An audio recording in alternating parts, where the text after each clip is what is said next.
Se você gosta dessas histórias emocionantes, já se inscreve no canal para me dar uma força e comenta aí de qual cidade você está assistindo essa história.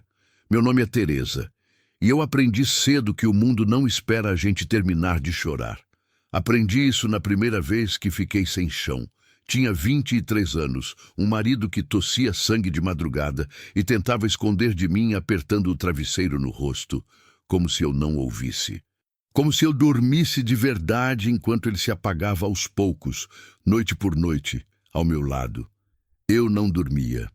Eu ficava quieta. Porque aprendi que tem gente que carrega a dor com mais dignidade quando não sabe que alguém está vendo. E eu amava meu marido demais para tirar isso dele. Ele morreu numa terça-feira de sol. O mundo não parou. Os pássaros cantaram. O galo cantou. O vizinho passou tocando o bezerro para o campo como se nada no universo tivesse mudado. E eu fiquei olhando para o teto do quarto e pensando, como é que a vida continua com esse barulho todo quando uma coisa tão grande acaba de morrer dentro de mim? Eu tinha 26 anos quando enterrei Antônio. E aprendi naquele dia que o luto de mulher pobre é diferente. Não tem o luxo de durar. Tem que fazer comida, tem que responder aos vizinhos que chegam com o rosto de sentir, mas olho de avaliar. Tem que decidir o que vai acontecer com a casa, com a terra, com a dívida que o marido deixou e que ninguém mencionou enquanto ele estava vivo, porque falar de dívida com um homem doente é coisa que não se faz. A terra foi, a casa foi. A família de Antônio chegou antes mesmo da sepultura secar, e me explicaram, com palavras bonitas e voz baixa, que tecnicamente, legalmente, formalmente, aquilo nunca tinha sido meu. Eu não tinha documento de nada. Eu era a mulher. Eu era o afeto. Eu era o trabalho que não aparece em cartório. Então eu peguei minha filha, Lara, 4 anos, cabelo enrolado, olho esperto que já começava a entender que alguma coisa grave tinha acontecido. E fui. Não fui para lugar nenhum. Fui porque não tinha como ficar. Minha mãe morreu quando eu tinha 11 anos. Meu pai eu nunca conheci de verdade. Ele aparecia às vezes, cheirando a cachaça e arrependimento, prometendo coisas que se dissolvia no ar antes mesmo de ele sair pela porta. Eu fui criada por uma tia que me queria bem, mas tinha casa pequena e coração ocupado com os próprios filhos. Eu aprendi desde cedo a ocupar pouco espaço, a comer o que sobrava, a agradecer sem precisar receber. Então, quando Antônio morreu e a terra foi e eu me vi na estrada com uma criança na mão, eu não desmoronei. Não porque eu fosse forte. Gente forte é coisa de história. Eu não desmoronei porque eu não sabia mais como fazer isso. Eu tinha engolido tanta coisa na vida que o choro não saía mais com facilidade. Ele ficava parado aqui, bem no meio do peito, pesado como pedra, e eu carregava ele andando. Sempre andando. Trabalhei numa casa em Brejo da Serra por uns meses. Cuidava das crianças da família, lavava, cozinhava, dormia num quarto pequeno que mais parecia despensa. A patroa era boa de palavra e ruim de salário. Quando percebeu que eu estava grávida, porque a vida às vezes te dá uma coisa no momento em que parece que tudo acabou só para te confundir, ela me chamou na sala com aquele jeito de quem vai dizer uma coisa difícil, mas já decidida. Teresa, você entende que com barriga não dá, né? Eu entendi. Peguei minha filha e fui de novo. Não fui com raiva. Fui com aquele cansaço que não é sonolência, é outro tipo de coisa. É o cansaço de quem percebe que o mundo tem mais portas fechadas do que abertas e que vai ter que continuar batendo assim mesmo. Lara não chorou. Ela já não chorava mais por essas coisas. Isso me preocupava mais do que tudo. Uma criança de 4 anos que não chora quando perde o teto é uma criança que aprendeu rápido demais que não adianta. Eu andava com ela na mão e a barriga crescendo e o sol em cima de mim como um castigo e pensava, o que é que eu fiz? Não perguntava para Deus com raiva, perguntava com genuína curiosidade, porque eu olhava para trás e via uma vida inteira de tentativa. Uma vida inteira de levantar cedo, trabalhar de verdade, não roubar, não mentir, não abandonar ninguém. E mesmo assim eu estava ali, na poeira de uma estrada, sem dinheiro, sem parente, com uma filha quieta demais e um filho que eu mal sabia como ia sustentar. Bati em 3 porteiras antes da porteira de Valério. A primeira, um homem de bigode entrou pela metade da porta e ficou me olhando com aquela expressão de quem está calculando o custo de manter uma conversa. Não tem trabalho aqui não, moça. Pode andar. Ele fechou antes de eu terminar de falar. Na segunda, uma mulher de avental me ouviu por mais tempo, até sorriu para Lara. Mas quando olhou para minha barriga, o sorriso escorreu do rosto como água. Criança só dá despesa. E você está trazendo 2. Desculpa, não. Na terceira porteira, o homem nem abriu o portão. Ficou do outro lado, com os braços cruzados em cima da madeira, me olhando de longe. Mulher sozinha na estrada não presta, ele disse. Some daí antes que eu chame alguém. Eu olhei para ele, não com ódio. Com aquela clareza fria de quem já recebeu tanto golpe que parou de se surpreender. Eu virei costas e andei. Lara não perguntou nada. Ela apertou minha mão um pouco mais forte e andou do meu lado com as pernas curtas, tentando acompanhar o meu passo. Quando vi a última fazenda no fim daquela estrada de barro, o sol já estava caindo. Não o pôr do sol bonito que a gente vê em pintura. Aquele sol raivoso do sertão que, quando cai, parece que leva a esperança junto. Meus pés estavam com bolhas. Minha barriga pesava. Lara estava muda fazia horas. Eu parei. Fiquei olhando para aquela porteira de madeira velha, com o nome da fazenda gravado em ferro enferrujado. Recanto do Sossego, que ironia! E pensei em tudo que eu tinha.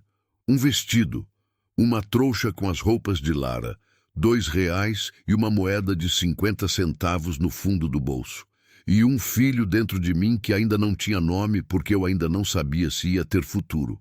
Respirei fundo. Aquele tipo de respiração que não é paz, é preparação. O ar entrando com esforço para encher um peito que estava fechado de medo.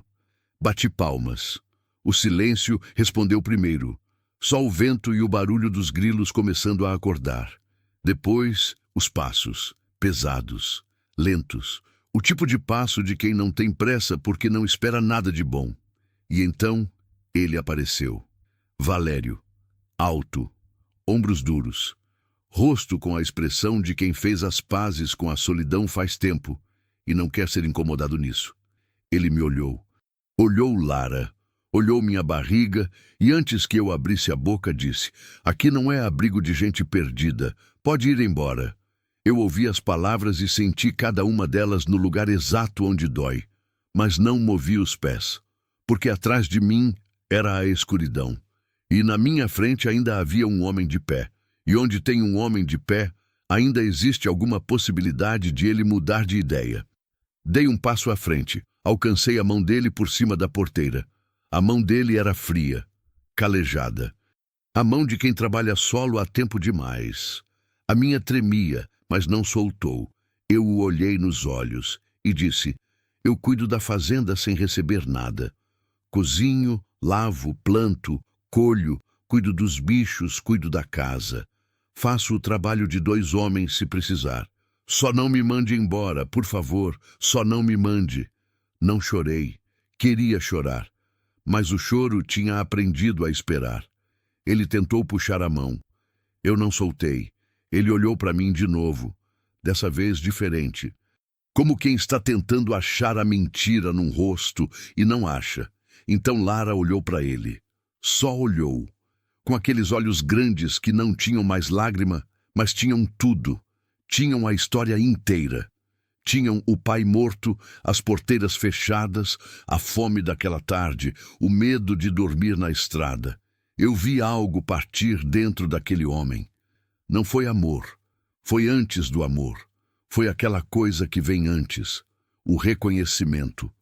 A percepção de que tem gente sofrendo de verdade na sua frente e que você ainda tem a capacidade de escolher o que faz com isso. Ele soltou a minha mão, virou as costas e disse, sem me olhar: tenho um quarto nos fundos, só por hoje, só por hoje. Eu disse obrigada com a voz que me restava. Mas dentro de mim, enquanto eu abria aquela porteira e entrava naquela fazenda com minha filha pela mão, eu pensava uma coisa diferente. Hoje é tudo que eu preciso. Porque hoje, se eu fizer direito, vira amanhã. E amanhã pode virar o resto da vida. Naquela noite, enquanto Lara dormia encolhida no colchão fino daquele quarto de fundo, eu não dormi. Fiquei olhando a casa, a louça empilhada sem lavar, o chão com areia, o fogão com gordura antiga, as paredes com manchas de umidade, uma casa que tinha desistido de ser casa e estava virando casca. Me levantei, fui até a cozinha e comecei. Lavei cada prato com o sabão que encontrei embaixo da pia. Varri o chão sem fazer barulho, limpei o fogão. Encontrei farinha, feijão, um pedaço de toucinho e fiz uma mistura simples que, com sal e cuidado, podia alimentar uma pessoa de verdade. Cozinhei com a janela aberta porque a fumaça precisava de saída, igual a mim. Quando o dia amanheceu, a mesa estava posta. O café estava passado. A casa cheirava a limpo pela primeira vez em quem sabe quanto tempo. E eu estava sentada na cadeira da cozinha, com as mãos no colo e os olhos abertos, esperando o julgamento que eu sabia que vinha. Ele entrou, parou no meio da cozinha, ficou olhando. Demorou tanto que eu pensei que fosse me mandar embora ali mesmo, com raiva de eu ter tocado nas coisas dele sem permissão. Mas ele sentou, colocou comida no prato, comeu tudo, em silêncio. Quando terminou, empurrou o prato devagar e disse, sem me olhar, amanhã você vai embora. Meu coração foi pro chão, mas eu respondi com a voz calma que eu não tinha. Sim, senhor, porque quem não tem nada não pode discutir. Só pode continuar tentando, e eu já tinha decidido que ia continuar tentando enquanto houvesse fôlego. No capítulo seguinte, você vai descobrir como os dias foram passando sem que nenhum dos dois percebesse que algo estava mudando entre as panelas. O silêncio e o peso de duas vidas que precisavam ser reconstruídas. Ele não me mandou embora no dia seguinte. Não disse nada. Não explicou. Não olhou nos meus olhos com aquele olhar de quem tomou uma decisão. Simplesmente saiu de manhã cedo para o campo, como se a conversa da véspera nunca tivesse acontecido.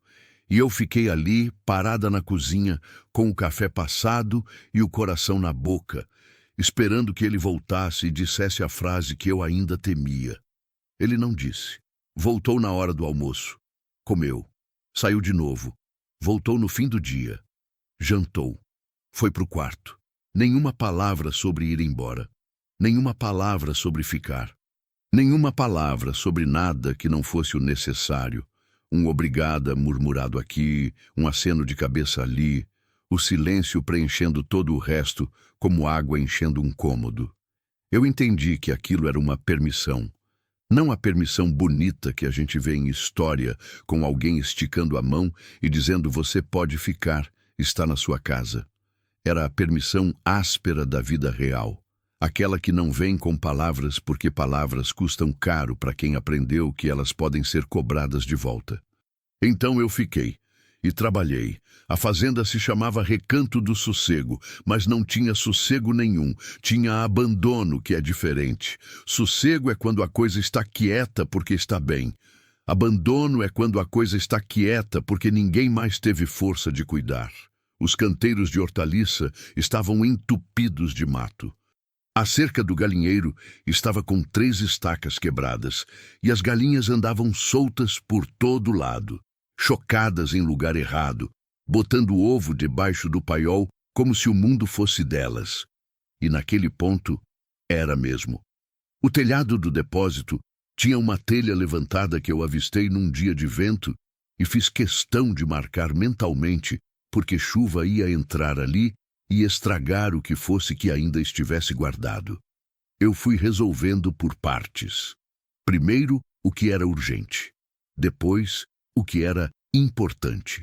Depois, o que era apenas feio, mas que, consertado, ia fazer a diferença no ânimo de quem olhava. porque eu aprendi com minha tia, aquela que me criou com o coração pela metade, mas me ensinou coisas que valem mais que carinho, que casa é espelho. Casa feia cansa a alma. Casa cuidada não resolve o problema, mas dá fôlego para continuar tentando resolver. Então eu varri, lavei, organizei, replantei o que ainda tinha raiz.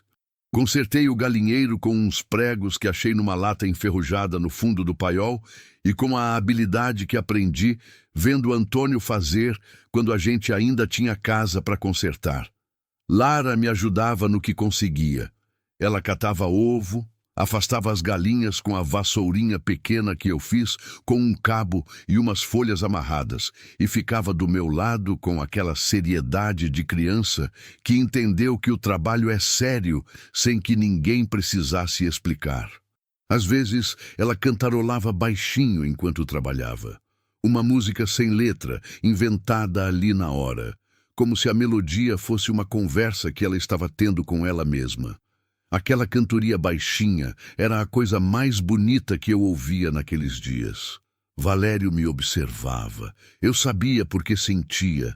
Não era um olhar desconfortável. Era o olhar de quem está tentando entender alguma coisa e ainda não encontrou a resposta. Às vezes, eu virava rápido e via ele desviar o olho para o campo, fingindo que estava avaliando a cerca ou o céu ou qualquer outra coisa que não fosse eu. Ele não perguntava nada. Eu também não. Existia um acordo tácito entre nós que nenhum dos dois havia verbalmente combinado, mas que os dois cumpriam. Não perguntar o que não foi oferecido. Não avançar além do que o outro estava pronto para deixar avançar. Eu não sabia a história dele. Só sabia o que a casa contava. E casa conta muita coisa para quem sabe ler. A casa de Valério me dizia que ele tinha sido casado. Havia 2 ganchos na parede da sala onde ficaram quadros. A marca da tinta mostrava o contorno deles. E ele havia tirado sem se preocupar em repintar, como se apagar fosse diferente de esquecer. Havia uma gaveta na cozinha que estava sempre fechada e que eu nunca abri, não por falta de curiosidade, mas porque aprendi que gaveta fechada é assunto encerrado. E assunto encerrado de pessoa em sofrimento tem que ser respeitado até que ela decida abrir por conta própria. Havia também uma cadeira na varanda, só uma, colocada de frente para o campo, com o couro gasto no lugar exato onde os braços de alguém haviam pousado por anos. Ele sentava ali todo fim de tarde, antes do jantar, e ficava olhando para o horizonte com aquela expressão que eu reconhecia porque já usei muitas vezes. Era a expressão de quem está conversando com alguém que não está mais ali. Não me aproximei dessa dor. Não era meu lugar, mas comecei a fazer uma coisa pequena, quase sem querer. Quando o jantar ficava pronto, eu deixava a comida tampada no fogão e levava uma cuia de café para o alpendre, não para a mesa, para o alpendre, e colocava na beira do segundo degrau sem dizer nada, sem olhar para ele, e voltava para dentro. Na primeira vez, o café ficou lá. Na segunda, ele estava vazio quando eu fui buscar a cuia. Na terceira, quando eu me levantei da mesa para levar, ele disse, sem se virar, olhando para o campo: "Pode deixar aí", como se a autorização precisasse ser dada. Como se ele precisasse ser o dono até dos gestos que alguém fazia por ele. Eu deixei. Voltei para dentro. E fiquei pensando que às vezes a pessoa mais fechada do mundo não precisa que você force a porta. Precisa que você sente do lado de fora e mostre que não vai embora. Lara foi quem quebrou o gelo, como sempre são as crianças. Numa tarde de quarta-feira, ela estava brincando no terreiro com um caco de telha e um graveto, desenhando figuras no chão de terra, quando Valério passou com um balde d'água para dar às galinhas. Ele ia passar direto. Eu vi da janela da cozinha. Mas Lara levantou o rosto e disse com aquela voz pequena e séria: "Moço, o que é isso?" E apontou para o chão. Tinha desenhado alguma coisa que eu, da janela, não conseguia identificar. Valério parou. Olhou para o desenho. Ficou quieto 1 segundo demais. Depois abaixou devagar, com o cuidado de quem não está acostumado a se dobrar assim, e ficou de cócoras na frente da minha filha. É uma vaca, ele disse, mas falta a orelha. Lara olhou para o desenho, concordou com seriedade. Pegou o graveto e adicionou a orelha. Agora tá certa, ela disse, e voltou a brincar, como se o assunto estivesse encerrado. Valério ficou parado naquela posição por um momento a mais. Só um momento. Depois se levantou, pegou o balde e foi cuidar das galinhas. Mas eu vi o que aconteceu no rosto dele naquele segundo e entendi que minha filha tinha feito em 30 segundos o que eu não teria conseguido fazer em meses. Ela tinha chegado perto do que havia de humano naquele homem e tocado ali sem pedir licença, do jeito que só criança sabe fazer. O primeiro desentendimento foi na segunda semana. Eu havia limpado o paiol e reorganizado as ferramentas, e sem querer, juro que sem querer, mexi numa caixa de madeira velha que estava encostada no fundo, coberta de lona. Não abri, só empurrei para um canto para poder varrer o chão embaixo. Quando ele entrou no paiol à tarde, parou, olhou para a caixa, olhou para mim. Quem mandou você mexer nisso? A voz não era de grito, era pior. Era aquela voz baixa e cortante de quem está segurando muita coisa. Eu não abri, eu disse. Só movi para varrer. Não encoste mais nessa caixa. Tá bom? Tá bom não, fica longe. Eu olhei para ele. Ele olhava para a caixa. E eu entendi que não era raiva de mim. Era medo. Era aquele medo específico de quem guarda alguma coisa e teme o dia em que vai ter que olhar para ela de novo. Tá bom, Valério, eu repeti, com uma voz que não tinha briga. Prometo que não encosto mais. Ele saiu do paiol sem responder. Naquela noite, o café do alpendre ficou onde estava. Mas no dia seguinte ele voltou para a rotina. Como se o tropeço tivesse existido e já tivesse passado. E seguir em frente fosse a única resposta que ele sabia dar para as próprias fraquezas. Eu respeitei isso, porque eu também fazia o mesmo. Minha barriga crescia. Eu tentava não pensar muito nisso durante o dia, porque pensar me levava para um lugar de medo que eu não podia me dar o luxo de habitar. O medo de parir longe de tudo, sem dinheiro, sem estrutura, sem saber se ia sobrar saúde minha e do bebê. De noite era diferente. De noite o silêncio da fazenda ficava tão pesado que os pensamentos enchiam o espaço e eu ficava deitada com a mão na barriga, conversando baixinho com aquele filho que eu ainda não conhecia. Eu dizia coisas simples, que eu estava tentando, que eu não ia desistir, que quando ele chegasse ia ter um lugar para chegar. Eu não sabia se era verdade. Mas promessa para filho dentro da barriga é diferente de promessa comum. É uma daquelas que a gente faz para si mesmo e que, se não cumprir, vai carregar para o resto da vida. Então eu cumpria todos os dias. Acordava, trabalhava, ficava. Foi numa dessas noites que eu ouvi. Era tarde. Lara estava dormindo. A fazenda estava quieta.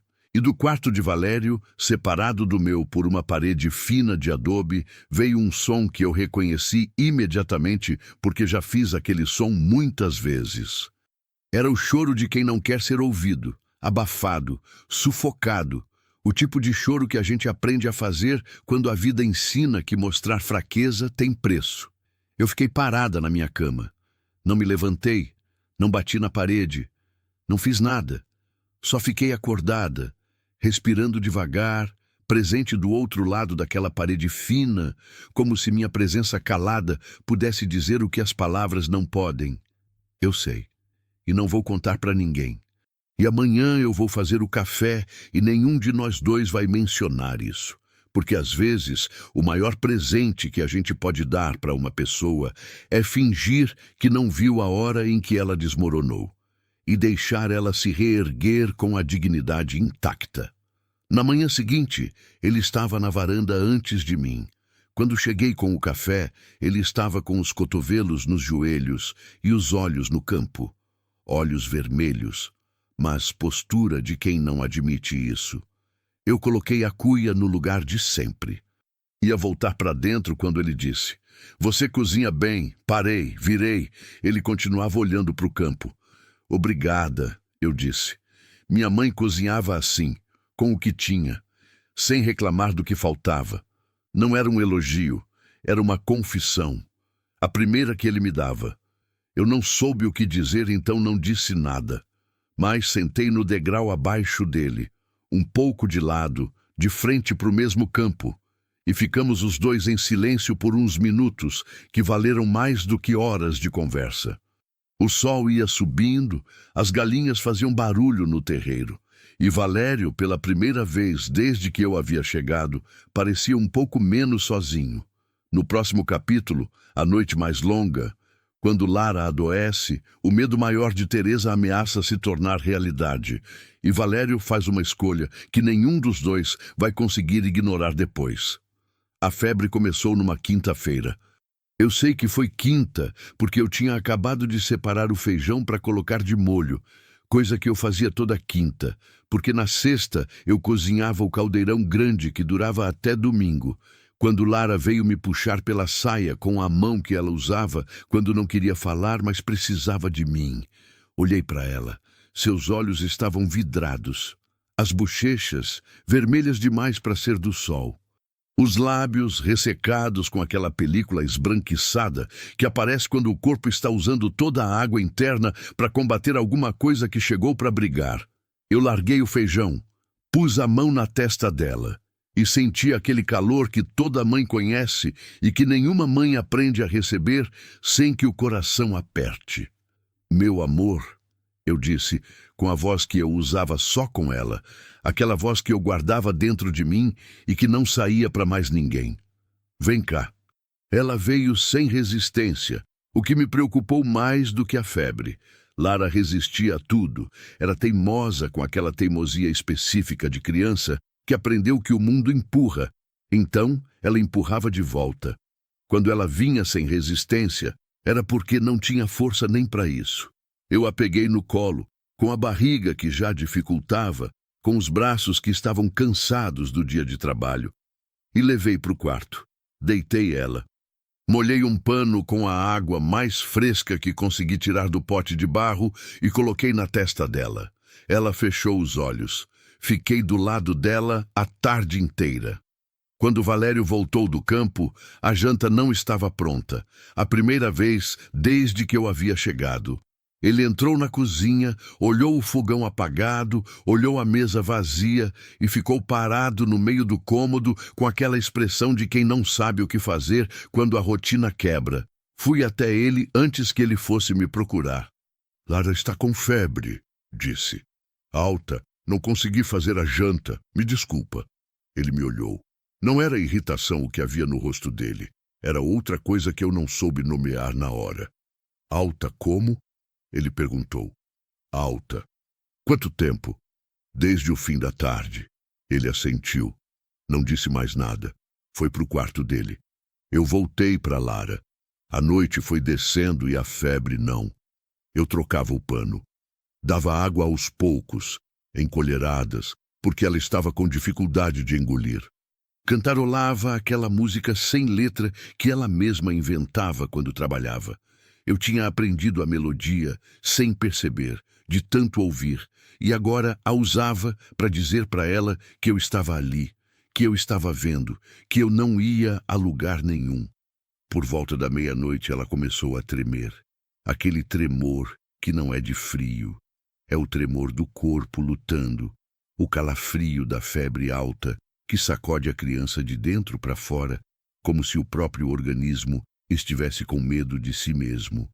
Eu a abracei com todo o meu corpo, a barriga no caminho, o bebê se mexendo lá dentro como se sentisse a tensão, e eu pensando nos dois ao mesmo tempo, na filha que estava tremendo nos meus braços e no filho que ainda nem havia chegado e que eu precisava manter vivo dentro de mim, enquanto tentava manter a outra viva fora. Aquele momento foi o mais pesado da minha vida. E olha que a minha vida não foi leve. Eu tinha perdido marido, tinha perdido terra, tinha perdido casa, tinha perdido a ilusão de que trabalhar direito era garantia de alguma coisa. Mas a ideia de perder Lara era de outra natureza. Era o tipo de coisa que eu não conseguia nem terminar de pensar. O pensamento chegava até certo ponto e eu empurrava de volta com toda a força que eu tinha, porque deixar ele se completar parecia perigoso. Parecia que dar forma àquele medo era quase uma convocação. Não, eu disse baixinho, mais para mim do que para ela.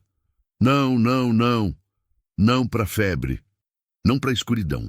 Não para mais uma perda. Foi quando a porta do quarto se abriu.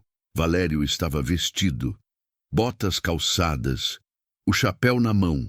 Olhou para Lara tremendo, olhou para mim abraçando ela, olhou para minha barriga, olhou para o meu rosto.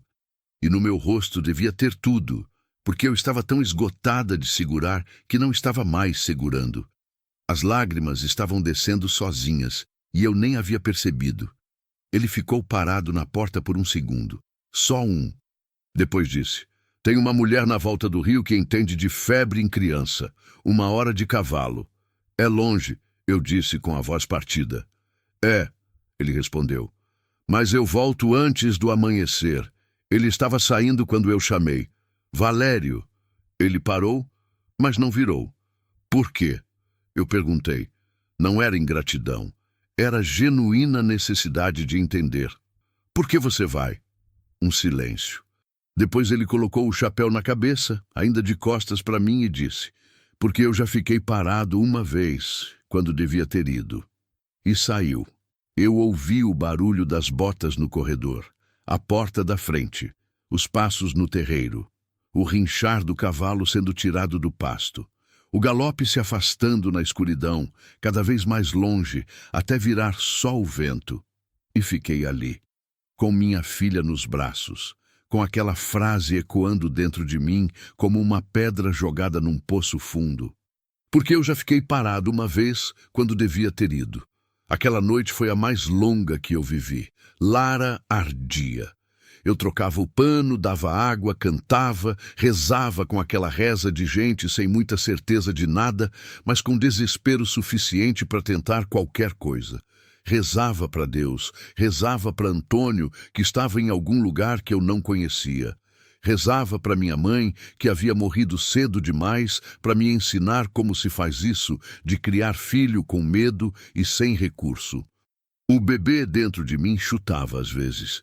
Eu colocava a mão na barriga, entre uma troca de pano e outra, e dizia baixinho: espera, não é agora, precisa esperar.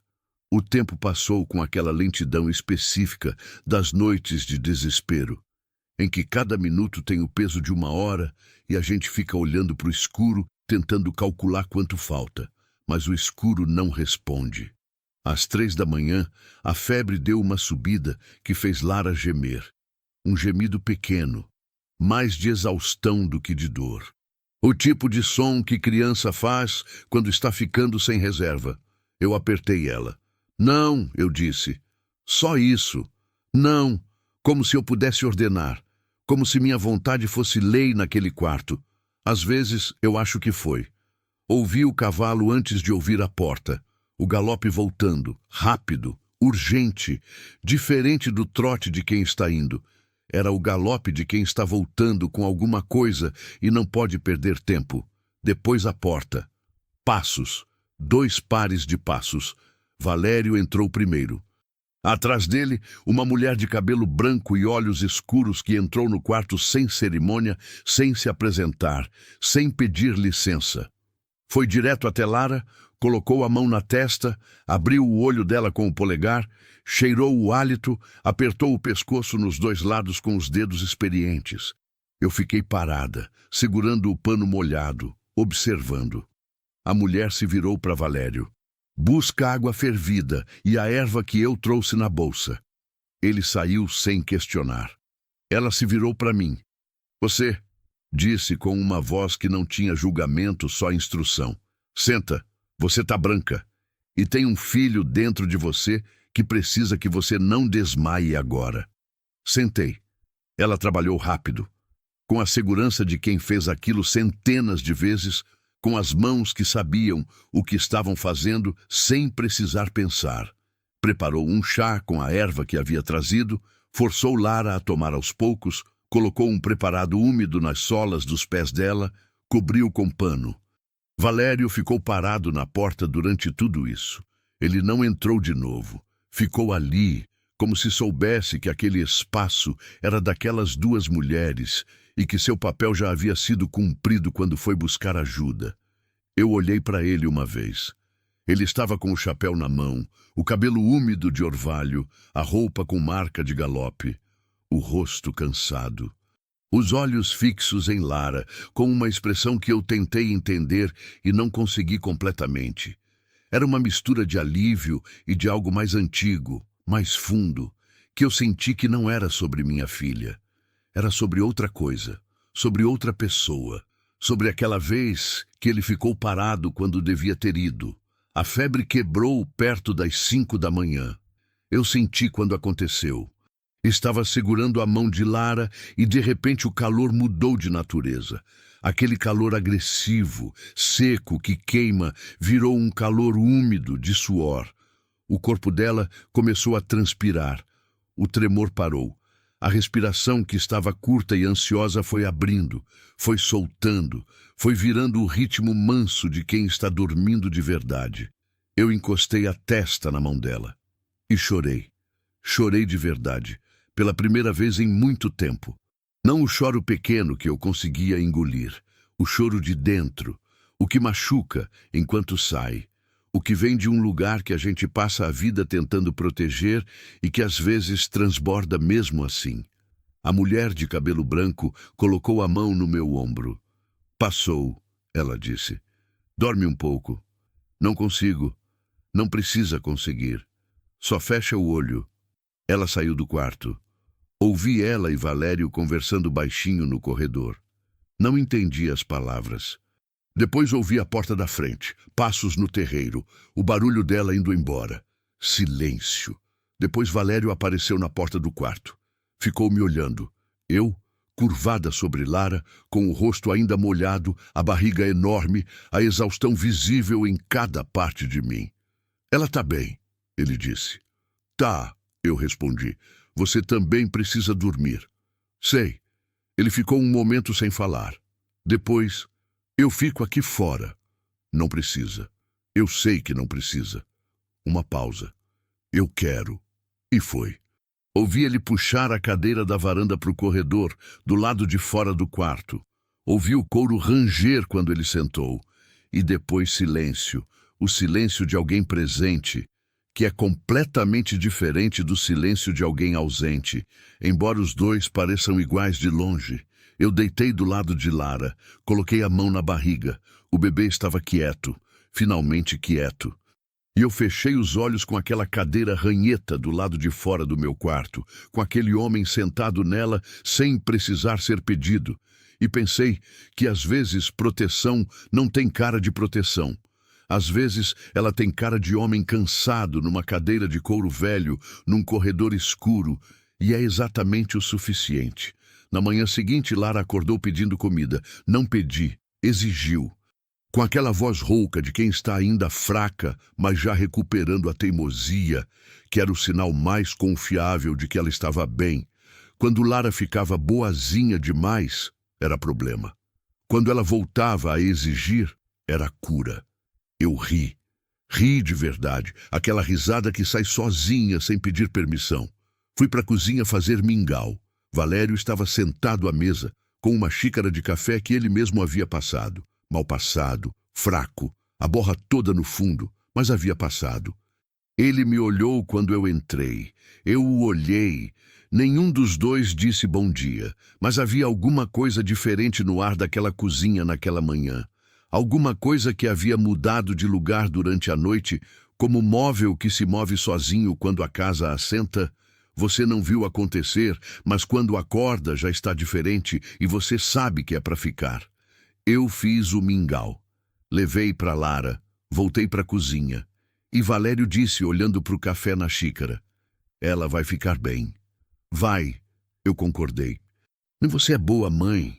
Eu parei. Aquelas 4 palavras chegaram num lugar que eu não sabia que estava com fome. Não de elogio, de reconhecimento. De alguém que viu o que eu havia feito naquela noite e nomeou. Tô tentando, eu disse. Não é tentando. Ele levantou os olhos da xícara. É sendo. Eu não soube responder. Então não respondi. Fui lavar a panela do mingau, com o rosto virado para o tanque, deixando a água quente correr nas mãos mais tempo do que precisava, esperando que o calor me ajudasse a engolir aquela coisa grande que havia subido do peito para a garganta e estava ameaçando virar choro de novo. Não virou, mas ficou. Ficou guardado naquele lugar onde a gente guarda as coisas que são grandes demais para circular no cotidiano, mas pequenas demais para explicar. Naquela tarde, quando Lara já estava sentada no terreiro com mais cor no rosto, desenhando no chão com o graveto de sempre, Valério passou perto dela com um enxadão no ombro. Ela levantou o rosto. "Moço", ela chamou. Ele parou. "Você foi buscar a vovó da erva por causa de mim?" Ela perguntou, com aquela seriedade de criança que ainda não aprendeu a fazer pergunta difícil de forma indireta. Valério ficou olhando para ela. "Fui", ele disse. Lara considerou isso por um momento. Depois voltou para o desenho. "Obrigada", ela disse como se fosse a coisa mais simples do mundo. Valério ficou parado ali por um segundo a mais. Depois continuou andando. Mas eu vi. Eu estava na janela e eu vi. Vi ele virar o rosto para o campo. Vi os ombros subirem e descerem devagar. Aquela respiração de quem está engolindo alguma coisa. E eu entendi que aquela criança de 4 anos com o graveto na mão havia feito por aquele homem o que nenhum adulto tinha conseguido fazer em muito tempo. Havia chegado perto, sem medo, sem cautela, sem calcular o risco, só chegado.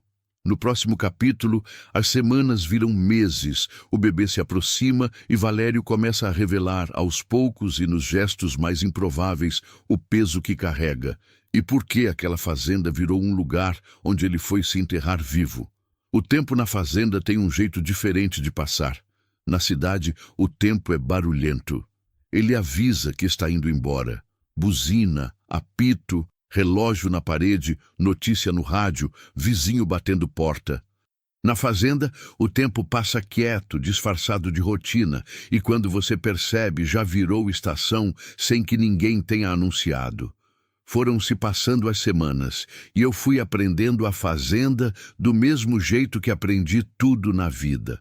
Observando primeiro, fazendo depois, errando no silêncio para não precisar pedir desculpa em voz alta. Aprendi onde o sol batia mais cedo e onde demorava a chegar, o que determinava onde plantar o quê. Aprendi que as galinhas de Valério tinham nome.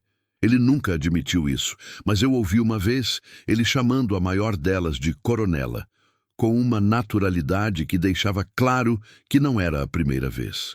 Aprendi que a cerca do lado norte precisava de atenção a cada chuva forte, porque o barro daquele lado era mole e os mourões afrouxavam. Aprendi que o poço do fundo tinha água mais fresca e mais limpa que o do terreiro, mas que Valério usava o do terreiro por hábito, provavelmente porque era o mais perto e ele tinha passado anos sem se importar com diferença. Comecei a buscar água no poço do fundo. Ele não disse nada, mas depois de uma semana vi que ele também havia mudado. Esse era o jeito de Valério de concordar com alguma coisa. Ele não dizia, ele fazia. Como se as palavras custassem mais do que ele estava disposto a gastar. Mas os gestos fossem gratuitos, e então ele os usava no lugar. Eu aprendi a ler esses gestos como se fossem idioma. A caixa de madeira no paiol continuou fechada. Eu havia prometido que não encostaria, e não encostei. Mas existia entre mim e aquela caixa uma relação estranha. Eu a via toda vez que entrava no paiol. Ela ficava ali no canto com a lona por cima, e eu desviava o olhar com o cuidado deliberado de quem está respeitando um luto que não é seu, mas que reconhece. Foi Dona Cirlei quem me contou. Dona Cirlei era a mulher mais velha do sítio vizinho, separado da fazenda de Valério por um capão de mata e um riacho que secava no verão. Ela apareceu uma tarde com um embrulho de queijo e aquele jeito de quem vem trazer comida, mas fica para trazer conversa, que é o verdadeiro motivo. Ela me olhou com os olhos miúdos de quem avalia rápido e decide rápido. Você é a mulher que está na fazenda de Valério, disse. Não era pergunta. Sou, eu respondi. Teresa. Sei quem você é. Ela entrou sem ser chamada. Como fazem as pessoas que chegaram à idade em que cerimônia é desperdício de tempo. Todo mundo sabe. Fazenda pequena, notícia anda rápido. Eu servi café. Ela sentou. E o que todo mundo fala? Perguntei, porque era melhor saber do que imaginar. Ela me olhou por cima da xícara. Falam o que sempre falam de mulher sozinha que vai morar com um homem viúvo. Uma pausa. Mas eu não vim para falar isso. Vim ver se você é o tipo de pessoa que merece saber das coisas antes de tropeçar nelas. Eu esperava. Ela pousou a xícara. Valério teve um filho, ela disse. O ar do quarto mudou. Teve, continuou ela. Menino, 5 anos quando morreu, febre também, igual ao que quase levou sua filha. Ela me olhou direto. Mas naquela época, Valério estava no campo quando o menino adoeceu. Longe. A mulher mandou recado, mas o recado demorou. Quando ele chegou, ela não terminou, não precisava. Eu fechei os olhos por um segundo, porque eu já fiquei parado uma vez quando devia ter ido. A frase que eu havia guardado desde aquela noite sem entender completamente, agora se encaixava no lugar com aquele clique pesado de coisa que se resolve e que você queria que não tivesse precisado se resolver assim. A mulher foi embora depois, disse Dona Shirley. Não aguentou ficar num lugar com essa memória. Ele ficou. Ela olhou pela janela para o campo. Ficou igual à casa, parado, sem cuidar de si mesmo, sem deixar ninguém chegar perto. Até a gente aparecer, eu disse baixinho. Ela me olhou. Até você aparecer, ela corrigiu. Você e essa menina. Ficamos em silêncio um momento.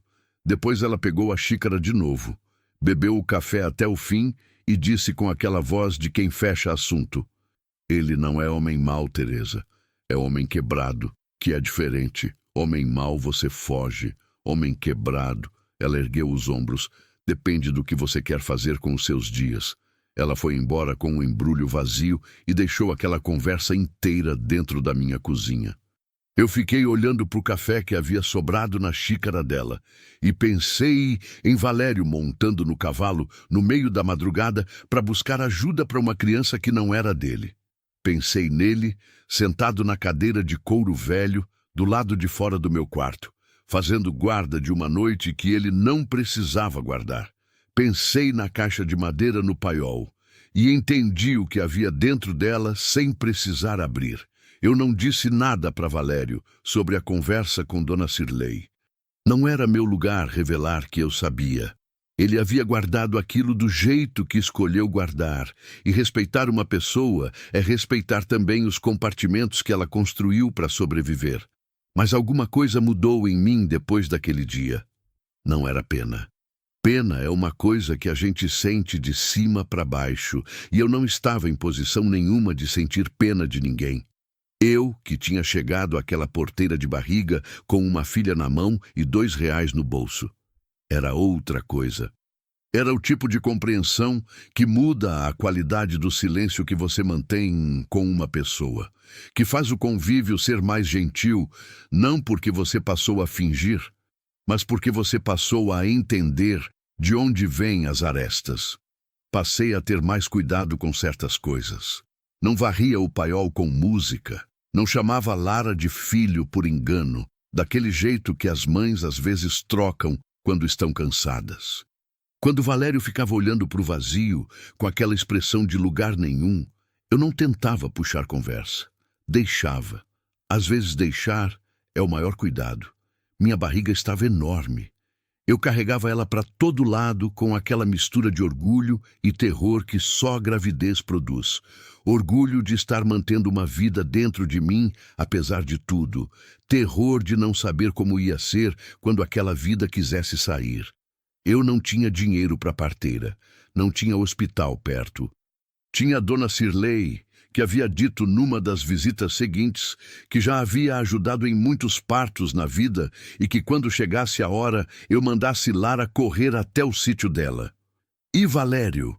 Ela perguntou numa dessas visitas, com o olho esperto de quem já sabe a resposta, mas quer confirmar.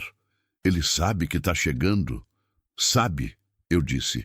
A barriga não deixa esconder. Não é isso que eu perguntei. Eu a olhei. Ele vai ajudar no que precisar, eu disse.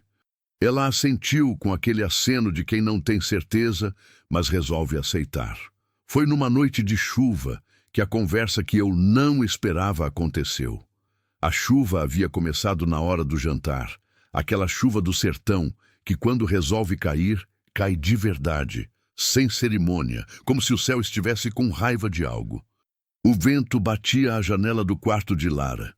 E ela havia acordado assustada. Então eu a levei para a cozinha, que era o cômodo mais firme da casa, e fiz chocolate quente com o cacau que Dona Cirlei havia trazido na última visita. Valério apareceu na cozinha sem camisa e com aquele olhar de quem acordou com o barulho, mas não vai admitir que estava dormindo. Ficou parado na entrada, olhou a chuva pela janela, olhou Lara com a caneca nas mãos, olhou minha barriga. Vou ver se a telha do depósito aguentou, ele disse. Já vi, eu respondi. Aguentou. Eu coloquei um peso lá semanas atrás, quando vi que o vento estava ficando mais forte. Ele me olhou.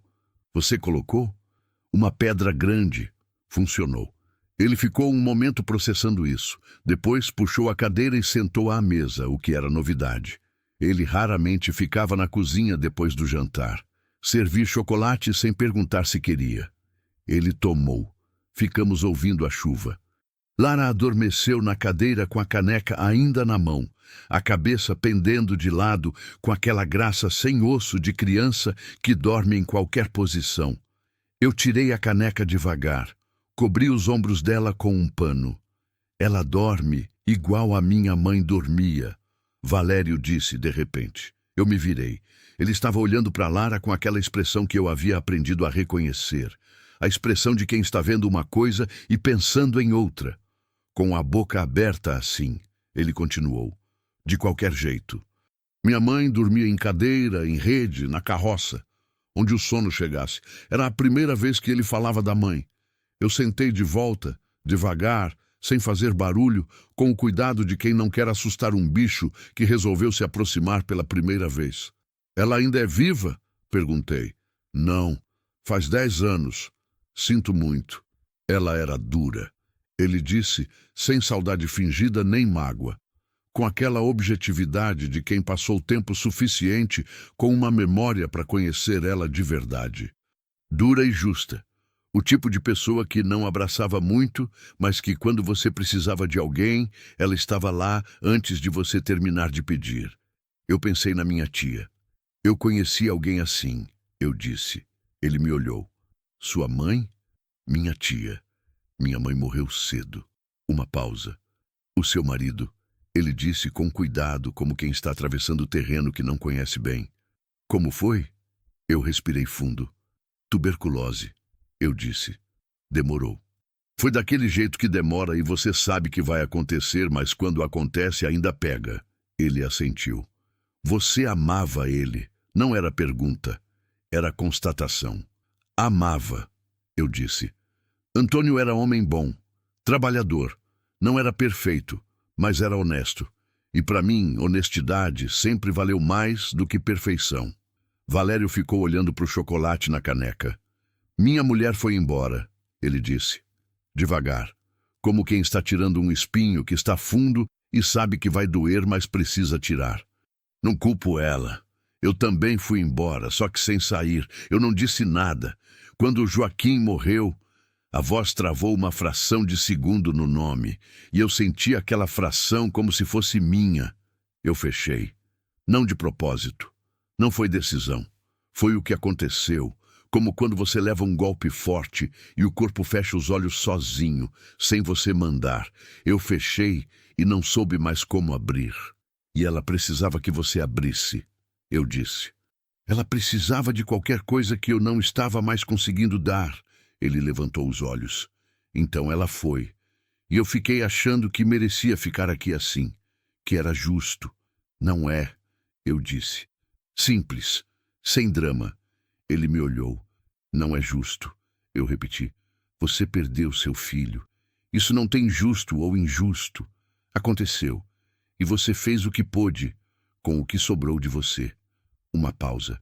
Às vezes o que sobra é pouco, mas pouco não é nada. A chuva continuava. Valério olhou para Lara dormindo.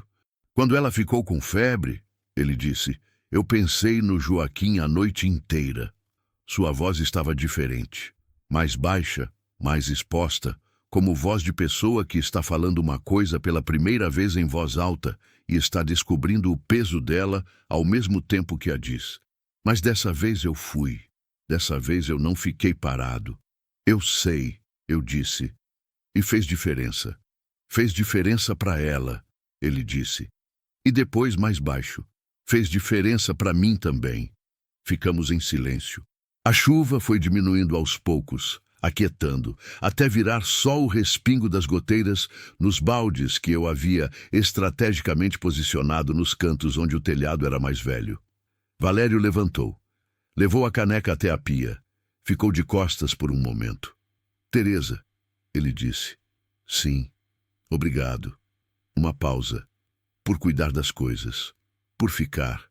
Eu quis dizer que era eu quem devia agradecer. Que ele havia me dado teto quando eu não tinha mais chão. Que a vida da minha filha e do meu filho eram devedoras da noite em que ele montou no cavalo sem hesitar. Mas eu entendi que aquele momento era dele, que ele precisava dar aquele obrigado mais do que eu precisava receber qualquer coisa.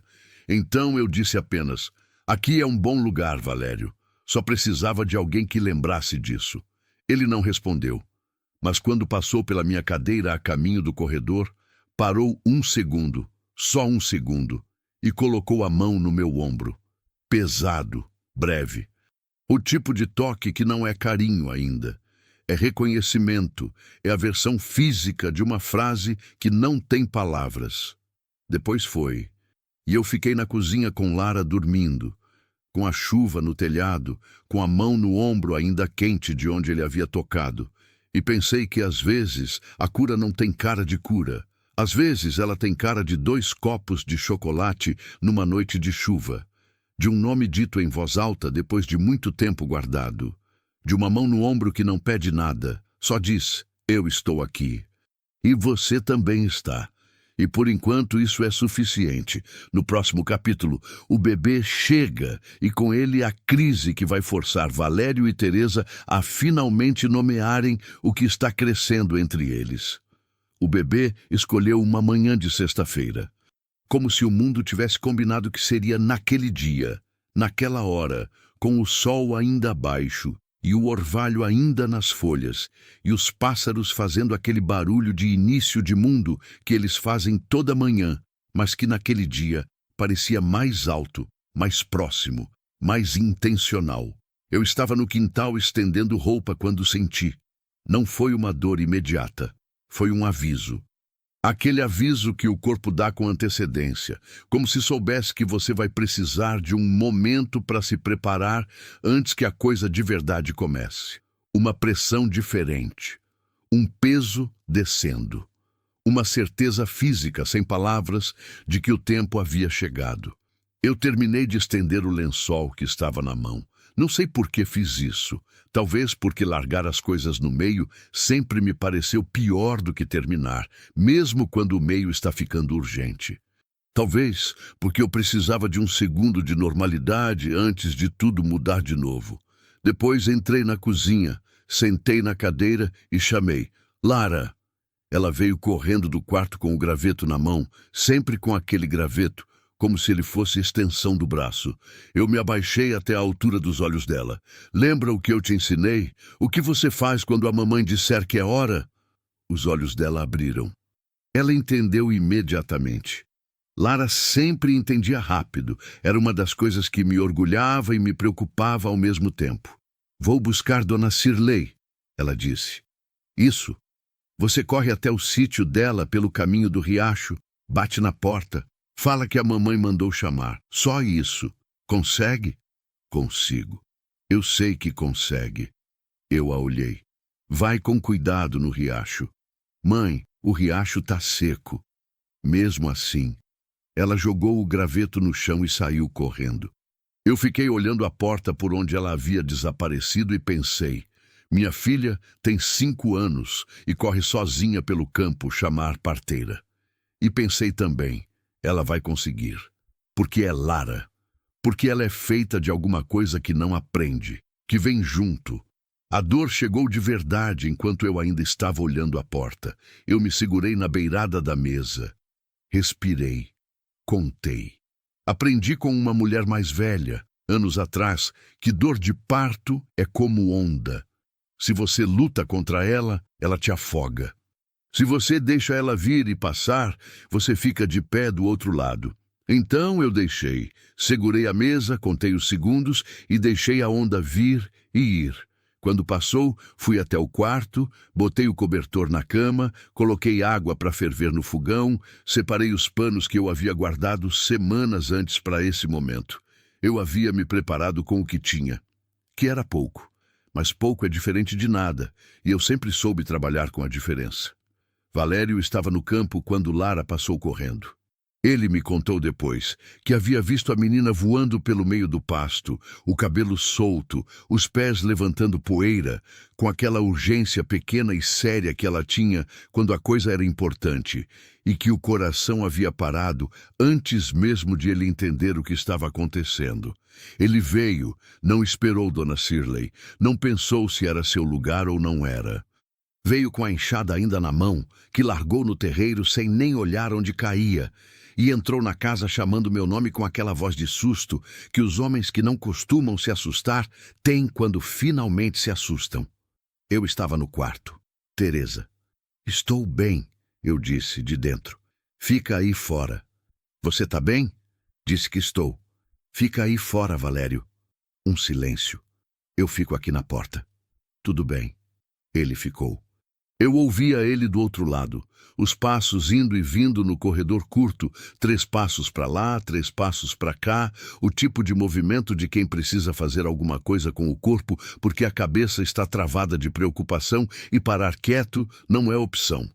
Aquele vai-vem me fez bem. Não precisava de mais do que isso, só saber que havia alguém do outro lado da porta que não ia embora. Dona Cirlei chegou em 20 minutos. Lara vinha atrás dela tentando acompanhar o passo longo da velha, o rosto com aquela expressão séria de missão cumprida. Valério saiu do corredor quando Dona Cirlei entrou, como se reconhecesse que agora havia uma autoridade maior e que seu papel era diferente. Dona Cirlei entrou no quarto, me avaliou com um olhar rápido, assentiu para si mesma. Bem, você fez tudo certo. Ela colocou a bolsa na cadeira. Arregaçou as mangas. Agora fica comigo e faz o que eu disser. Sempre faço o que você diz, Dona Cirlei. Mentira, mas hoje você vai fazer mesmo. Lara tentou entrar atrás dela. Não, menina, Dona Cirlei disse sem se virar. Vai ficar com o homem lá fora. Mas eu quero ficar com a mãe. Sua mãe vai ficar bem. E eu trabalho melhor sem criança no quarto. Lara olhou para mim. Eu pisquei para ela. Ela saiu com aquela dignidade ferida de quem foi mandado embora, mas não vai admitir que está preocupado. O parto durou 3 horas. Não vou mentir e dizer que foi tranquilo. Não foi. Foi o tipo de coisa que te lembra que o corpo humano é ao mesmo tempo mais resistente e mais vulnerável do que a gente imagina. Resistente porque aguentou, vulnerável porque em vários momentos daquelas 3 horas eu não tinha certeza se ia aguentar. Dona Cirlei falava o tempo todo, não de forma sentimental. De forma prática, direta, com aquelas instruções curtas e precisas de quem sabe o que está fazendo e sabe que palavras longas atrapalham quando a coisa é urgente. Respira. Agora empurra. Para.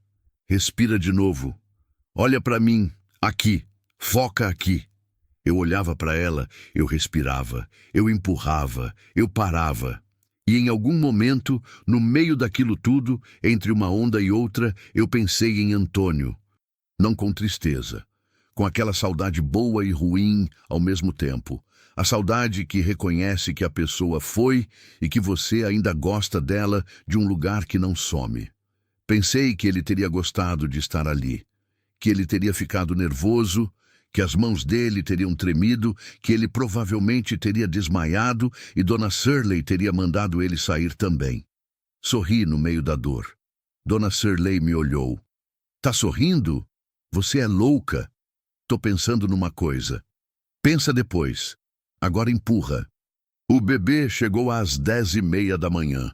Menino, pequenininho, vermelho, com aquela expressão de indignação absoluta que todo recém-nascido tem, como se o mundo fosse uma ofensa pessoal e ele precisasse fazer questão de registrar isso em voz alta. Ele gritou. E eu chorei. Dona Shirley fez o que precisava ser feito com aquela eficiência de anos. Enrolou o menino, colocou no meu colo e ficou me olhando com uma expressão que era ternura disfarçada de pragmatismo. Menino bonito, ela disse. Saudável, voz boa, tem voz ótima. Eu concordei com o rosto molhado. Já pensou no nome? Eu olhei para o meu filho. Pequeno, perfeito, com os olhos fechados e os punhos cerrados, já brigando com o ar. Antônio, eu disse. E depois, porque parecia certo, porque aquela fazenda havia me dado mais do que eu havia esperado, e eu queria que o nome do meu filho carregasse isso também. Antônio José. Dona Shirley assentiu. Bom nome. 2 nomes de homem que trabalha. Ela abriu a porta do quarto e chamou. Lara entrou primeiro, claro. Veio até a cama com passos rápidos e depois parou de repente quando viu o bebê, como se a velocidade tivesse sido freada pelo espanto. Ficou olhando com aqueles olhos enormes. É ele? Ela perguntou em voz baixa, como se barulho pudesse quebrar alguma coisa. É ele, eu disse. Quer ver? Ela chegou devagar. Esticou o pescoço. Olhou para o irmão com aquela mistura de fascínio e avaliação criteriosa de quem está decidindo o que acha. É pequeno, ela disse. Você também era. Eu era menor? Bem menor. Ela considerou isso. Posso tocar? Com cuidado. Ela colocou um dedo na bochecha do bebê, com uma delicadeza que eu nunca havia visto nela. Lara, que era toda movimento, toda pressa, toda urgência. Aquele toque foi o mais suave que eu já vi alguém dar. O bebê não acordou. Ele gosta de mim, ela decretou. Gosta. Ela se endireitou com satisfação. Foi então que eu olhei para a porta. Valério estava parado na entrada do quarto. Não havia entrado. Ficou ali com o chapéu na mão, o mesmo jeito de quando havia chegado na porteira naquele primeiro dia. Como o homem que não sabe se tem permissão de avançar. Nossos olhos se encontraram. Eu não disse nada. Ele entrou, devagar, como quem está entrando num lugar que é sagrado e sabe disso. Chegou até a beira da cama. Olhou para o bebê com aquela expressão que eu havia aprendido a reconhecer, a expressão de Joaquim, de saudade e de presente ao mesmo tempo. De dor que não sumiu, mas que havia aprendido a dividir espaço com outra coisa. Menino, ele disse, só isso, como constatação. Menino, eu confirmei. Tá bem? Tá ótimo. Ele ficou olhando por um momento mais longo, e então fez uma coisa que eu não esperava. Ele estendeu o dedo indicador, aquele dedo grosso, calejado, mão de trabalho, e deixou perto da mão fechada do bebê. O bebê, sem abrir os olhos, sem saber de nada, fechou a mão minúscula em volta daquele dedo.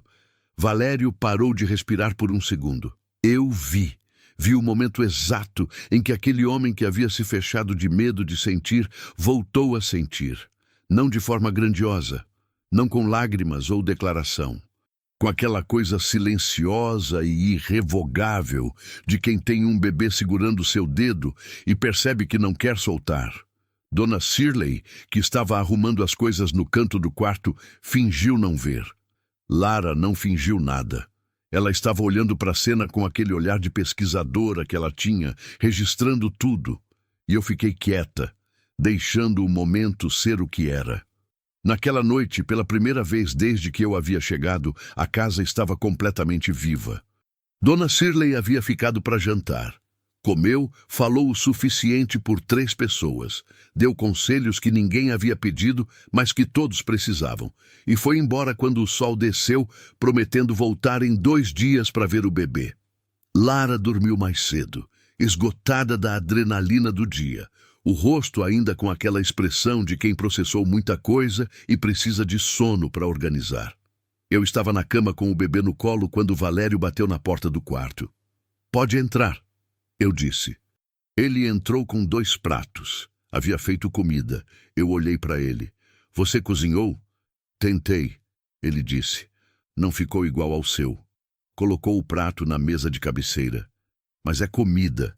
Eu olhei para o prato. Arroz, feijão, um ovo mexido. Simples. Exatamente o que havia na cozinha, feito sem habilidade, mas com intenção. "Obrigada", eu disse. Ele puxou a cadeira do quarto e sentou um pouco afastado da cama, com o prato no colo, e comemos assim. Eu deitada com o bebê, ele sentado, os dois em silêncio, mas um silêncio diferente de todos os outros silêncios que havíamos compartilhado. Esse não pesava, esse respirava. "Como você vai chamar?" ele perguntou. "Antônio José." Ele assentiu devagar. "Nome bom." Ficamos um momento. "Valério", eu disse. Obrigada. Por tudo. Por aquela noite da febre de Lara. Por ir buscar Dona Shirley hoje. Eu pausei, procurando a palavra certa, por não ter me mandado embora naquele primeiro dia, quando era mais fácil mandar. Ele olhou para o prato. "Não fui bonzinho não, Teresa. Fui egoísta. Eu estranhei." "Como assim?" Ele ficou um momento antes de responder. "Quando você chegou", ele disse devagar, como quem está descobrindo a coisa enquanto fala. "Eu ia mandar embora mesmo. Tinha decidido. Mas aí você segurou minha mão." Uma pausa. "Faz quanto tempo que ninguém segurava minha mão?" Eu não respondi porque ele não estava me perguntando. "Eu deixei você ficar porque eu precisava." Ele continuou. "Não só você. Eu precisava que a casa deixasse de ser um lugar de morto. Precisava ouvir barulho de criança, cheiro de comida, passos que não fossem os meus." Ele levantou os olhos. "Então, quando eu digo obrigado, é de verdade. Porque você me devolveu alguma coisa que eu achava que tinha ido embora para sempre." O bebê se mexeu no meu colo. Eu olhei para ele, pequeno e quente, e cheirando aquele cheiro que só bebê tem, e pensei em tudo que havia acontecido desde aquela porteira. Em cada dia de trabalho, em cada silêncio respeitado, em cada café deixado no alpendre, em cada noite que eu havia deitado sem saber se o amanhã ia ter lugar para mim. "Valério", eu disse, "eu preciso te perguntar uma coisa." "Pergunta." "O que você quer que seja isso aqui?" Eu gesticulei levemente. O quarto, a casa, os dois, as crianças. "Não tô pedindo promessa. Não tô pedindo nome. Só quero saber se você tem alguma ideia do que você quer que seja." Ele ficou me olhando por um tempo longo.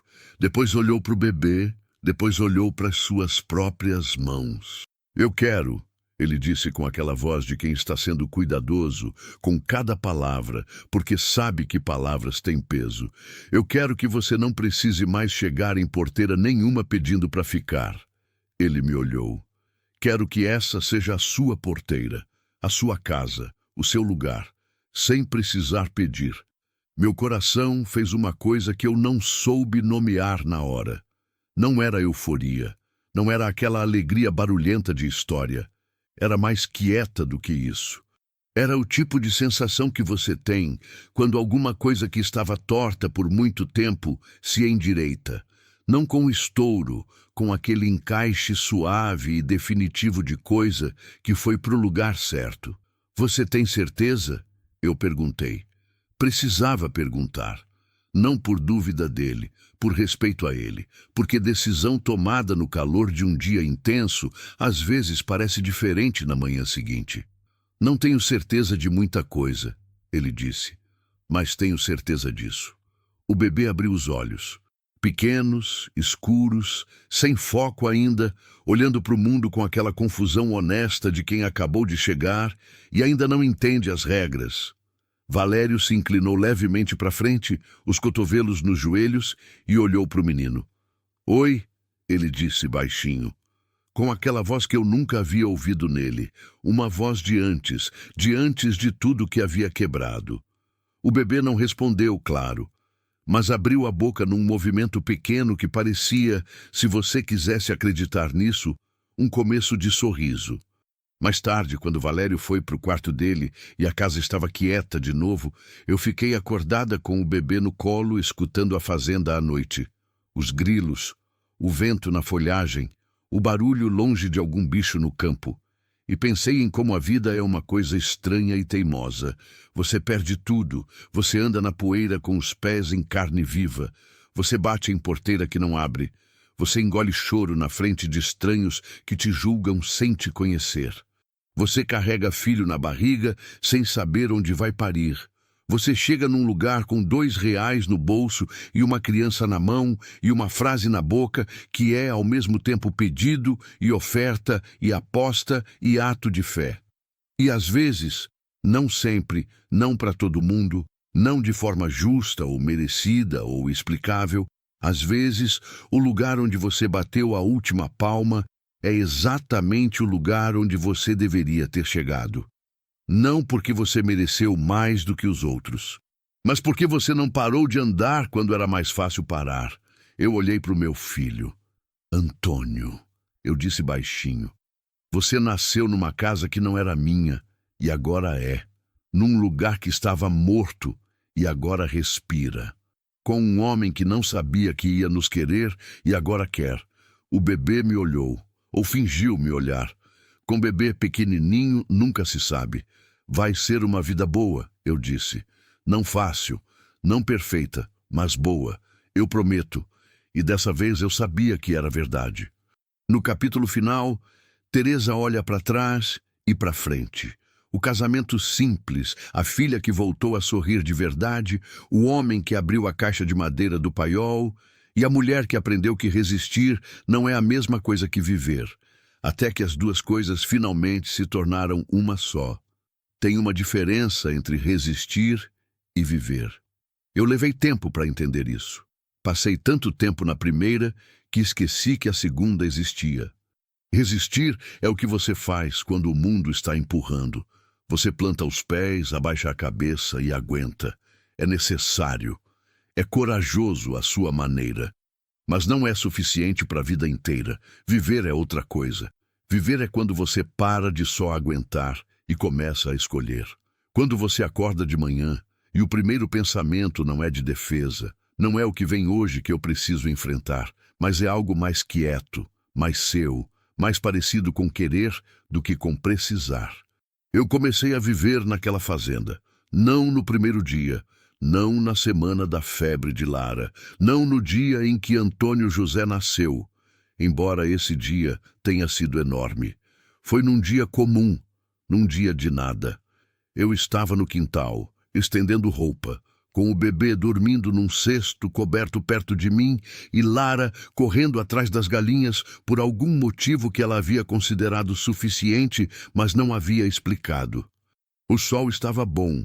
Não o sol bravo do sertão que castiga, mas aquele sol de manhã cedo que aquece sem queimar, que pega de lado e faz a sombra das coisas ficar longa e bonita no chão. Valério passou perto de mim com 2 baldes d'água para o galinheiro. Parou, me olhou, sorriu. Não foi um sorriso grande, foi um daqueles sorrisos pequenos que saem sem intenção, o tipo que escapa antes que a pessoa decida se vai sorrir ou não. O tipo que é mais verdadeiro exatamente por isso. Eu sorri de volta. Ele continuou andando, e foi aí, Foi naquele segundo de nada, sem drama, sem declaração, sem nenhuma das coisas que a gente imagina que precisa para sentir que a vida virou, que eu percebi que eu havia parado de resistir e estava vivendo. Só isso, e foi suficiente. A caixa de madeira do paiol foi aberta numa tarde de sábado. Eu não pedi, não perguntei. Estava varrendo o terreiro quando ouvi o barulho da lona sendo dobrada e me virei por instinto. E vi Valério de joelhos na entrada do paiol, com a caixa aberta na frente dele. Fiquei parada com a vassoura na mão. Ele não me viu de imediato.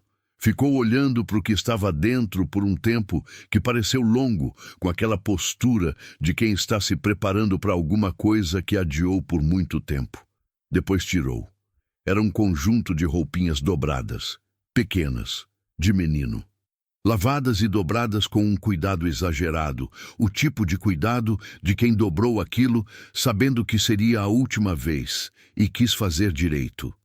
Havia também um sapato. Só um, pequenininho, de couro, com o cadarço ainda amarrado. O outro não estava lá, e eu nunca soube onde foi parar, e nunca perguntei. E havia um desenho, uma folha de papel dobrada, amarelada de tempo, que ele abriu com os dedos cuidadosos, como se o papel fosse adoecer se fosse rápido demais. Um desenho de criança, uma casa, uma árvore, 3 figuras palito de tamanhos diferentes. Embaixo, numa letra torta de quem está aprendendo, minha família. Valério ficou olhando para o desenho. Eu não me movi. Depois, ele dobrou o papel de volta, colocou dentro da caixa junto com as roupinhas, fechou a tampa devagar.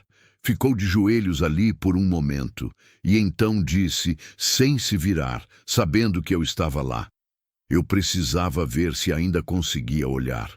E conseguiu? Eu perguntei, com a voz baixa. Consegui. Uma pausa. Dói diferente agora. Dói ainda, mas diferente. Ele se levantou, bateu o joelho nas calças para tirar a terra. Antes doía como castigo. Agora dói como saudade. Saudade é diferente de castigo. Eu concordei com a cabeça, mesmo que ele não estivesse me olhando. Ele pegou a caixa. Vou guardar no quarto, ele disse. No lugar certo. Não no paiol, não embaixo de lona. No quarto, na vista. Eu entendi o que aquilo significava. Ele estava parando de se punir. A conversa sobre casar foi a mais sem graça que eu já tive na vida. E eu digo isso com carinho. Estávamos jantando. Eu, Valério, Lara e o bebê num cesto do lado da mesa, porque era a única maneira de eu comer em paz. Perto dele, mas com as mãos livres.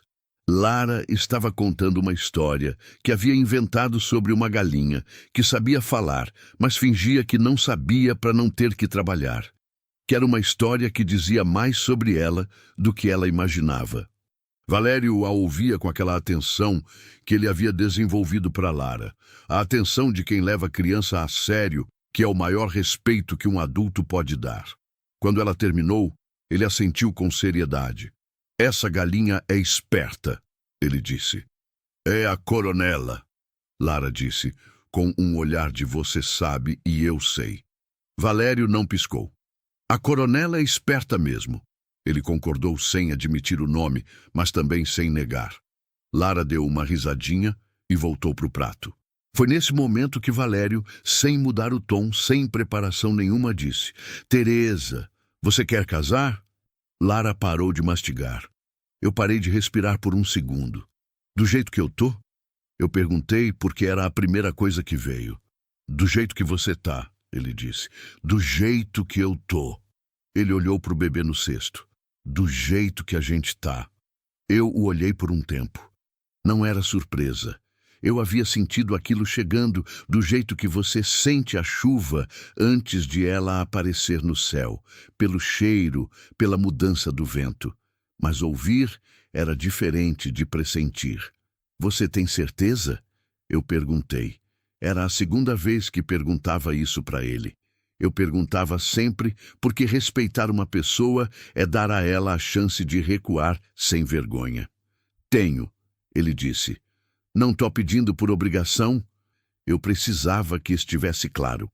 Porque tem bebê, porque tem a Lara, porque acha que deve... Teresa. Ele me interrompeu com uma firmeza gentil. Eu já fiz coisa por obrigação a vida inteira. Sei como é. Isso não é. Eu olhei para Lara. Ela estava nos olhando com a caneca parada na frente da boca, os olhos indo de um para outro, esperando. O que você acha? Eu perguntei para ela. Ela abaixou a caneca. Considerou com aquela seriedade exagerada de criança que foi consultada sobre assunto de adulto e leva a responsabilidade a sério. Eu acho que ele pode ser nosso, ela disse. Se ele quiser. Valério olhou para ela. Eu quero, ele disse. Com a mesma voz simples que ela havia usado, a mesma moeda devolvida no mesmo valor, Lara assentiu. Assunto encerrado. Eu olhei para o meu prato, para o bebê, para as minhas mãos, para o homem sentado do outro lado da mesa que havia montado no cavalo de madrugada por minha filha e feito ovo mexido no dia em que eu não tinha forças para nada. Tá bom, eu disse. Tá bom? Ele repetiu, como se esperasse mais. Tá bom, Valério. Sim, quero. Ele assentiu. Voltou para o prato. Lara voltou para o prato. Eu fiquei olhando para a mesa por um segundo, com aquela vontade de rir que vem quando a vida resolve ser ao mesmo tempo importante e completamente ordinária, e pensei, é assim, é exatamente assim que as coisas verdadeiras acontecem, sem música, sem discurso, sem o momento perfeito que a gente fica esperando. Acontecem no jantar, com criança do lado, com bebê num cesto, com comida esfriando no prato. Acontecem quando a gente não está posando, e é por isso que duram. Casamos numa sexta-feira. Dona Shirley foi testemunha e aproveitou o cargo para também ser juíza, comentarista e mestra de cerimônia não oficial, dando opiniões sobre tudo, desde a roupa até a posição em que devíamos ficar no cartório. Eu usei um vestido azul que ela havia me dado, dizendo que era da filha que havia ido embora para o sul e não voltava. E que era uma pena o vestido ficar parado quando tinha gente que precisava de roupa de festa. Valério usou a camisa mais nova que tinha, que era bege, passada com aquele capricho de quem não passa roupa nunca, mas quando passa, faz questão de fazer direito.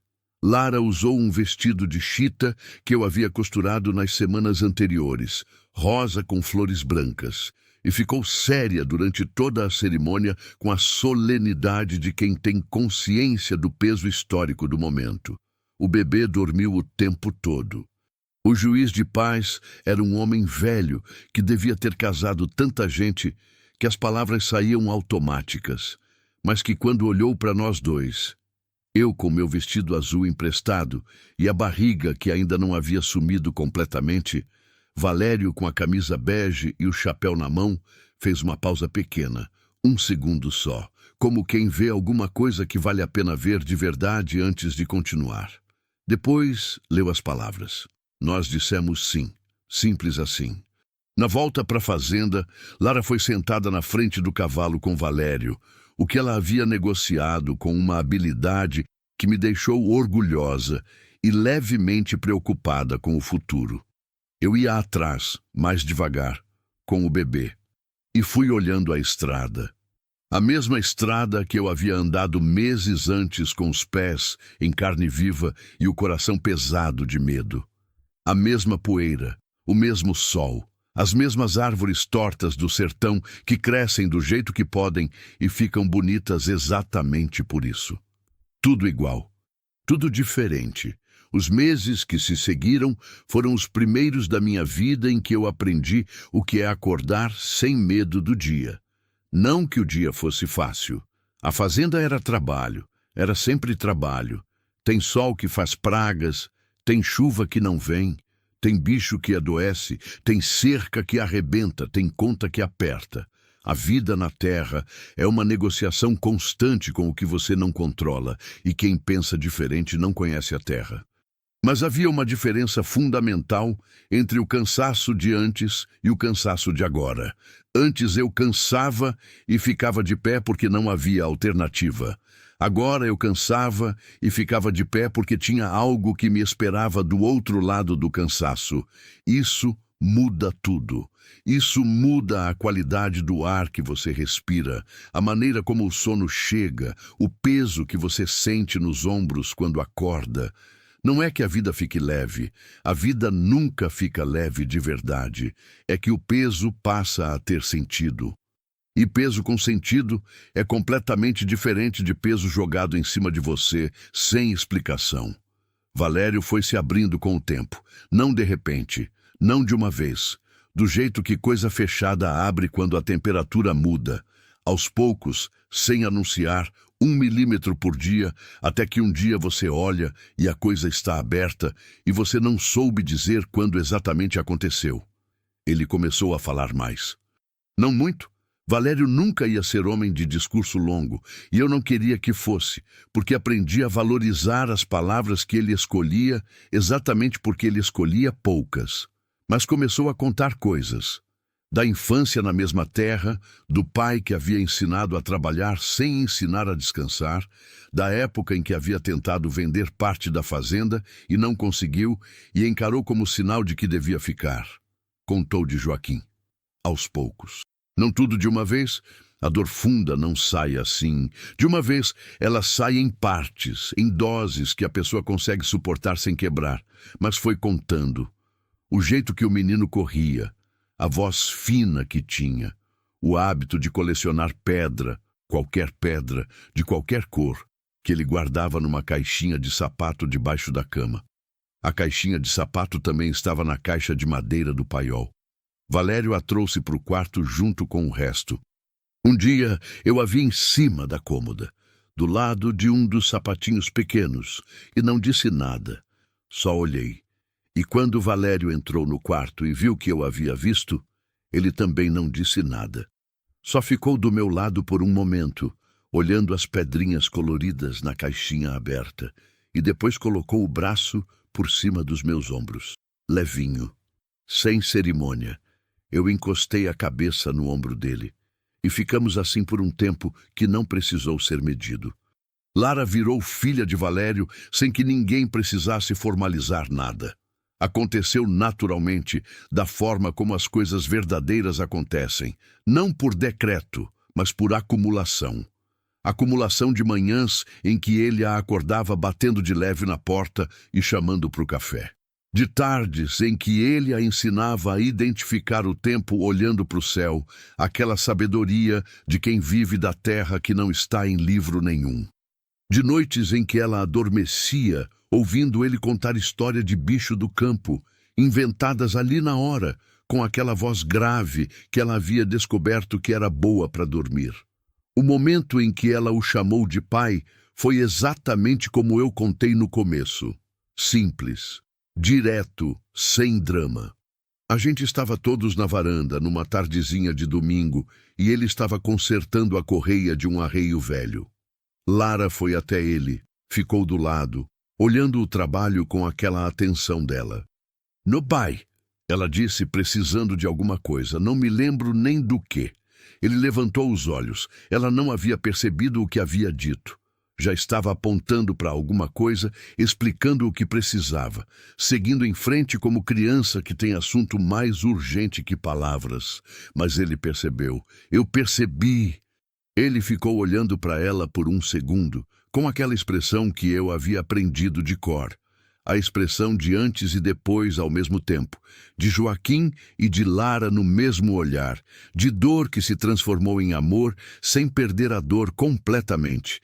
Porque amor real não apaga, ele abraça. Ele respondeu o que ela havia perguntado, e depois voltou para o arreio, mas a mão que segurava a correia tremia levemente. Só eu vi, e guardei.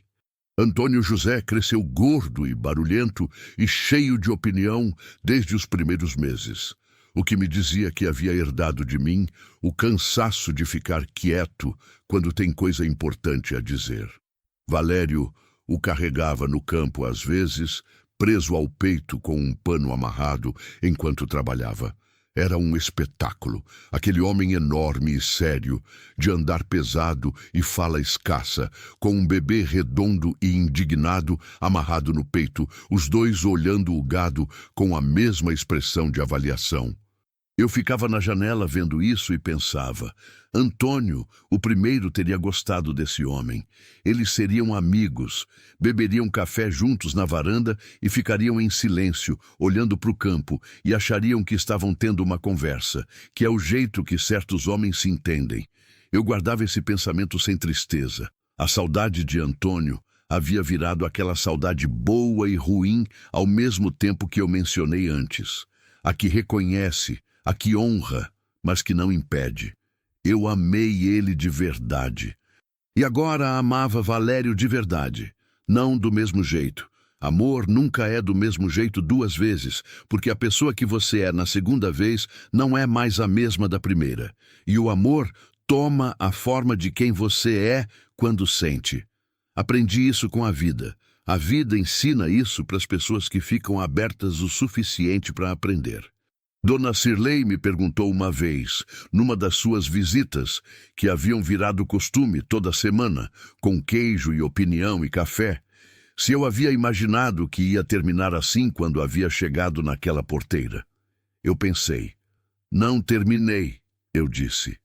Tô no meio. Ela me olhou. No meio como? Tenho filho pequeno. Tenho fazenda para cuidar. Tenho marido que ainda está aprendendo a deixar a gente chegar perto sem se assustar. Eu sorri. Isso não é fim. É começo. Ela ficou me olhando por um momento com aquela expressão de avaliação que ela usava quando estava decidindo se concordava ou não. Você é teimosa, ela disse. Sou. Isso é bom ou ruim? Depende do dia. Ela soltou uma risada curta, seca. Daquele jeito que ela ria, como quem não queria rir, mas a coisa era boa demais para segurar. Tomou o café e não discutiu mais. Eu olho para trás às vezes, não com nostalgia. Nostalgia é um luxo de quem não precisou sobreviver. Olho com aquela espécie de reconhecimento honesto de quem quer entender o caminho percorrido para não esquecer o que custou. E vejo uma mulher de 26 anos saindo de uma terra que não era mais sua, com uma filha na mão. Vejo ela bater em porteira que não abre.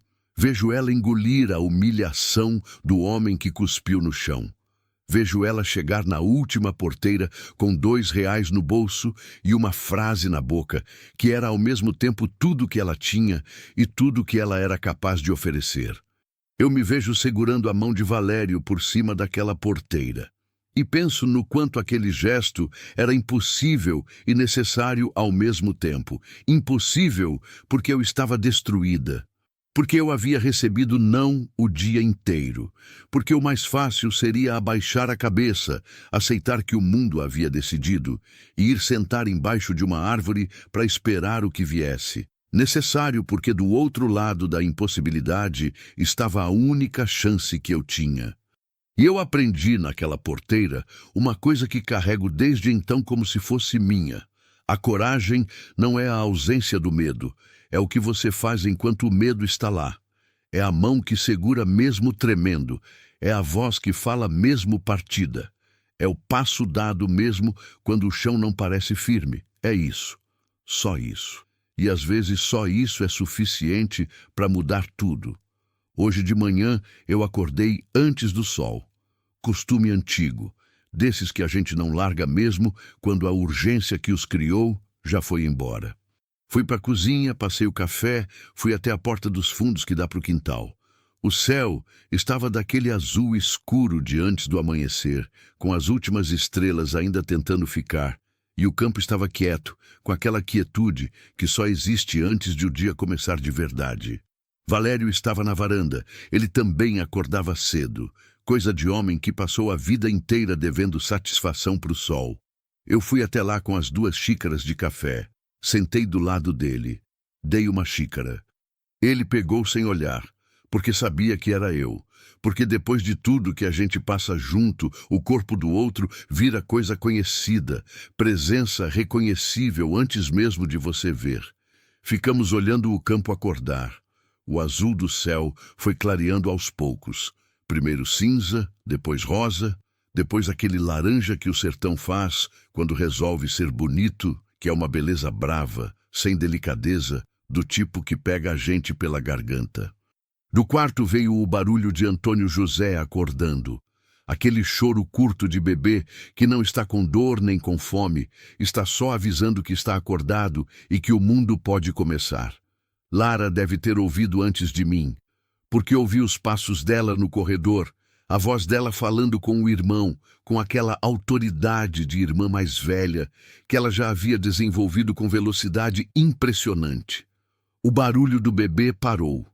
Valério virou levemente o rosto para o meu lado.